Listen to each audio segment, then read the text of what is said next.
নমস্কার, আমি অ্যাস্ট্রোলজার চৈতালি রায়চৌধুরী। আমি আজকে আপনাদের সঙ্গে আলোচনা করব মঙ্গল গ্রহ নিয়ে। মঙ্গল গ্রহ এটি একটি নৈসর্গিক অশুভ গ্রহ। এই মঙ্গল গ্রহের সঙ্গে বিভিন্ন গ্রহের সংযোগের ফলাফল কি হয় সেই বিষয় নিয়ে আমি আজকে একটা ছোট্ট আলোচনা করব। প্রথমেই আসছে রবি। রবি হচ্ছে আমাদের সৌরজগতের প্রবলতম শক্তি। রবি মানে সূর্য যদি না থাকতো তাহলে কিন্তু পৃথিবীতে প্রাণের অস্তিত্ব সম্ভব ছিল না। রবি হচ্ছে সৃষ্টিকর্তা, সেই জন্য রবির সাথে যদি মঙ্গলের সংযোগ হয় তাহলে ঠিক কী হয়? রবি এবং মঙ্গল দুজনেই হচ্ছে অগ্নি কারক গ্রহ। রবি এবং মঙ্গলকে শক্তির কারক গ্রহ হিসেবে বিবেচনা করা হয়। রবি এবং মঙ্গল যদি সংযোগ ঘটে, এই রবি আর মঙ্গলের সংযোগে তৈরি হয় গ্রহণ যোগ। এই গ্রহণ যোগের ফলে ব্যক্তির মধ্যে আত্মবিশ্বাস প্রবল বাড়ে, ব্যক্তি আত্মবিশ্বাসী হয়, ব্যক্তির মধ্যে উচ্চ আকাঙ্ক্ষা বাড়ে, ব্যক্তির মধ্যে কিন্তু জেদ বাড়ে, আত্ম অভিমানী হয়, আত্মবিশ্বাস বাড়ে, অহংবোধ তৈরি হয়। এবং এই গ্রহণযোগের ফলে মানে রবি আর মঙ্গলের সংযোগের ফলে পিতা ও পুত্রের কিন্তু মতভেদ তৈরি হয় বা মতভেদ বাড়ে। এই জিনিসটাও কিন্তু রবি আর মঙ্গলের সংযোগের ফলে ঘটে। এরপরে আসছে চন্দ্র এবং মঙ্গলের সংযোগ। চন্দ্র থেকে আমরা মনের বিচার করি। চন্দ্র হচ্ছে আমাদের মন মানসিকতা বা ভিতরের দিক। তো চন্দ্র আর মঙ্গল যে কোনো রাশিতে চন্দ্র এবং মঙ্গলের সংযোগ যদি ঘটে তাহলে সেটাকে জ্যোতিষশাস্ত্র মতে কিন্তু প্রচণ্ড শুভ বলে মনে করা হয়। এবং চন্দ্র এবং মঙ্গলের সংযোগের ফলে লক্ষ্মীযোগ তৈরি হয়। এই সংমিশ্রণের ফলে চন্দ্র এবং মঙ্গলের সংমিশ্রণের ফলে ব্যক্তির কিন্তু মন মানসিকতা প্রচণ্ড স্ট্রং হয়, ব্যক্তির কিন্তু আত্মবিশ্বাস বাড়ে, অর্থনৈতিক শ্রীবৃদ্ধি ঘটে, স্বাচ্ছন্দ্য হয়, জীবনে স্বাচ্ছন্দ্য আসে এবং মন এবং মানসিকতা কিন্তু প্রচণ্ড শক্তিশালী হয়। চন্দ্র এবং মঙ্গলের যোগটা হচ্ছে লক্ষ্মী যোগ হিসেবে জ্যোতিষশাস্ত্রে মানা হয় এবং সেটা প্রচণ্ড শুভ যোগ। এরপরে আসছে মঙ্গলের সঙ্গে বুধের সংযোগ।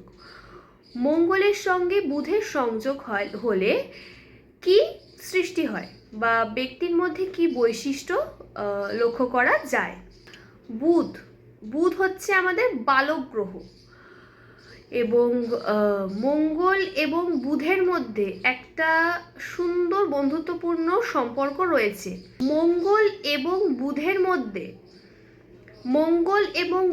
মধ্যে একটা সুন্দর বন্ধুত্বের অনুভূতি রয়েছে।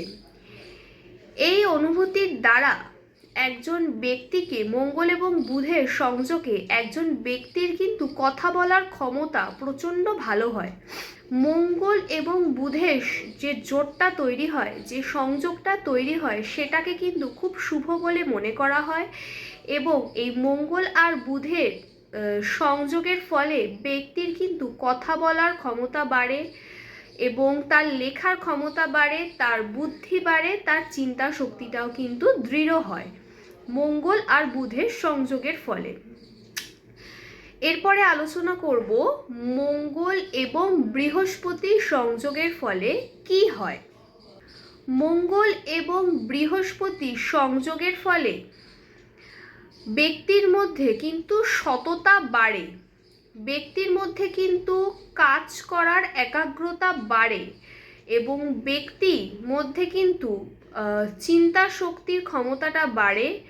এবং মঙ্গল আর এই বৃহস্পতির সংযোগটা কিন্তু খুব শুভ বলে মনে করা হয়। মঙ্গল আর বৃহস্পতির সংযোগের ফলে কিন্তু ব্যক্তি প্রচণ্ড আত্মবিশ্বাসী হয়, দৃঢ়তার সাথে কাজ করে, কাজের প্রতি কিন্তু আনুগত্য থাকে, মানে কাজের প্রতি আনুগত্য প্রকাশ করে এবং ব্যক্তি কিন্তু খুব শক্তিশালী হয় মঙ্গল আর বৃহস্পতির সংযোগের ফলে।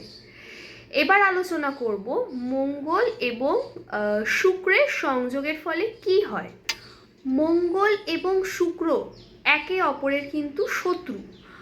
মঙ্গল এবং শুক্রের সংযোগ হলে মঙ্গল এবং শুক্র পরস্পরের কিন্তু শত্রু। এই মঙ্গল এবং শুক্র হচ্ছে একে অপরের বিপরীত। সেক্ষেত্রে মঙ্গল হচ্ছে শক্তির প্রতীক এবং শুক্র হচ্ছে সৌন্দর্য আকর্ষণের কারক গ্রহ। মঙ্গল হচ্ছে শক্তি, উৎসাহ এগুলির কারক গ্রহ এবং শুক্র হচ্ছে রোম্যান্টিক, আকর্ষণ, অ্যাট্রাকশন, সৌন্দর্য, শৌখিনতার কারক গ্রহ। তো সেক্ষেত্রে এই মঙ্গল আর শুক্রের যখন সংযোগ ঘটে, মঙ্গল আর শুক্রের যে জোট বা যে সংমিশ্রণ, সেই সংযোগের ফলে মানুষের মনে কিন্তু নানা রকমের উত্থান এবং পতন কিন্তু ঘটে। নানা রকমের চিন্তা, নানা রকমের ভাবনা, নানা রকমের সব কিছু কিন্তু ব্যক্তির মধ্যে কিন্তু উত্থান পতন কিন্তু ঘটে, যার কারণে ব্যক্তি কোনো কাজ কিন্তু ভালোভাবে করতে পারে না। মঙ্গল এবং শুক্রের সংযোগের ফলে ব্যক্তি কিন্তু কোনো কাজে মনোসংযোগ করতে পারে না, যার কারণে কিন্তু কোনো কাজ তারা ব্যক্তি ভালোভাবে করতে পারে না।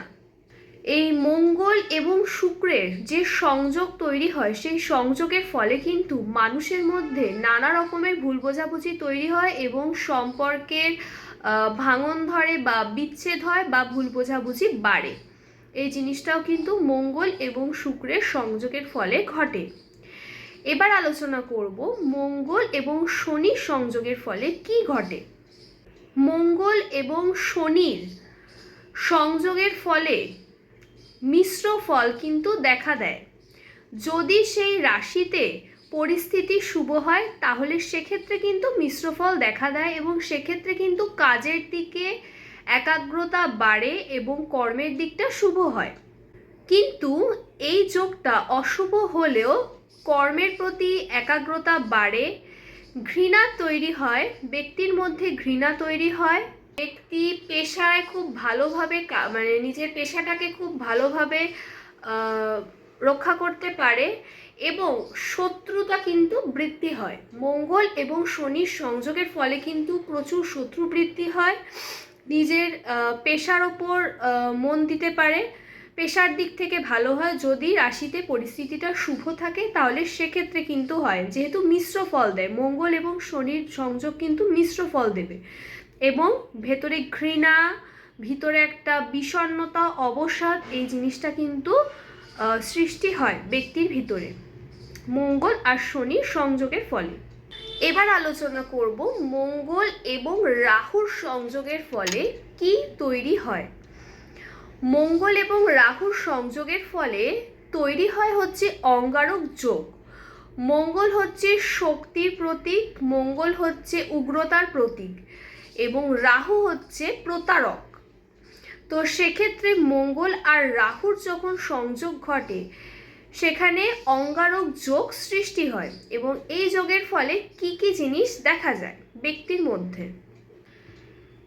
এই অঙ্গারক যোগের ফলে ব্যক্তি আরও মিথ্যেবাদী হয়ে ওঠে, প্রতারক হয়ে ওঠে, ঠকানোর একটা প্রবণতা থাকে এবং এই অঙ্গারক যোগের ফলে কিন্তু অনেক ক্ষেত্রে কর্মহানি হওয়ারও কিন্তু একটা সম্ভাবনা থাকে। যেভাবে রয়েছে, যে জায়গাতে রয়েছে, সেই জায়গা থেকেই যদি কর্মের জায়গায় থাকে তাহলে সেক্ষেত্রে কিন্তু এই যোগে কর্মহানি হওয়ার প্রবল থেকে প্রবলতম সম্ভাবনা থাকে। ব্যক্তির মস্তিষ্ক চঞ্চল হয়ে ওঠে এবং ব্যক্তির কথাবার্তায় কিন্তু উগ্রতা যথেষ্ট প্রকাশ পায় এবং প্রতারণা, ঠকবাজি, মিথ্যা বলা এইগুলো কিন্তু খুব ভালোভাবে লক্ষ্য করা যায়। এছাড়াও বিশৃঙ্খলা তৈরি হয়, শত্রুতা বৃদ্ধি পায়, আরও বেশি শত্রুতা বৃদ্ধি পায় এবং নিজের ভেতরে প্রবল থেকে প্রবলতম আত্মবিশ্বাস, মানে আত্মবিশ্বাসী হয়ে ওঠে ব্যক্তি, নিজে মানে প্রবল থেকে প্রবলতম আত্মবিশ্বাসী হয়ে ওঠে ব্যক্তি। এছাড়াও প্রেমে বিচ্ছেদ থাকে অঙ্গারক যোগে, পারিবারিক সম্পর্ক ঠিক থাকে না, পরিবারের মানুষদের সঙ্গে সম্পর্ক হানি হওয়ার সম্ভাবনা থাকে অঙ্গারক যোগে, এবং প্রেমের ক্ষেত্রে বিচ্ছেদ, বিদ্বেষ, সন্দেহ এইগুলো কিন্তু তৈরি হয়, মনোকষ্ট এটা বাড়ে। সম্পত্তি বা সম্পদ ধ্বংস করে ব্যক্তি, মানে ব্যক্তি যদি কিছু টাকা পয়সা নিজের জন্য জমিয়েও রাখে, তাহলে এই অঙ্গারক যোগে কিন্তু ব্যক্তি দিক বিদিক হারিয়ে ফেলে সেই জমানো বা সঞ্চয় করা সম্পত্তি হোক বা অর্থ হোক, সেটা কিন্তু খরচা করে ফেলবে, এবং সেটা খুব যে কোনো ভালো কাজে খরচা করবে তা না, যেটা যেরকম মাথায় আসবে সেটা সেরকমভাবে খরচা করে ফেলবে। এই যোগে কিন্তু এই জিনিসটাও কিন্তু খুব ভালো মতো লক্ষ্য করা যায়। এবার আলোচনা করব মঙ্গল আর কেতুর সংযোগ হলে কি সৃষ্টি হয়।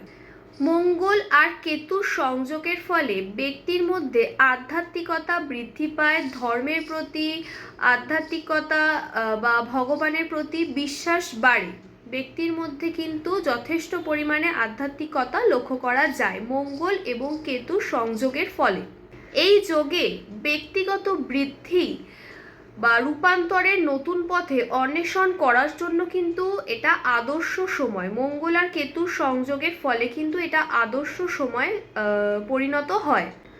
যদিও যখন একটি প্রতিকূল সংমিশ্রণ ঘটে তখন ব্যক্তি আহত হয় এবং একাধিক প্রতিকূলতা কিন্তু তাকে পেরোতে হয়, বা একাধিক রোগ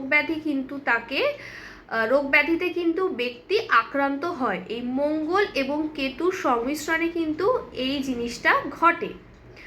তো আমার এই ছোট্ট আলোচনাটা যদি আপনাদের ভালো লেগে থাকে তাহলে অবশ্যই ভিডিওটাকে লাইক করবেন, শেয়ার করবেন, চ্যানেলটাকে সাবস্ক্রাইব করবেন। ভালো থাকবেন, সুস্থ থাকবেন, নমস্কার।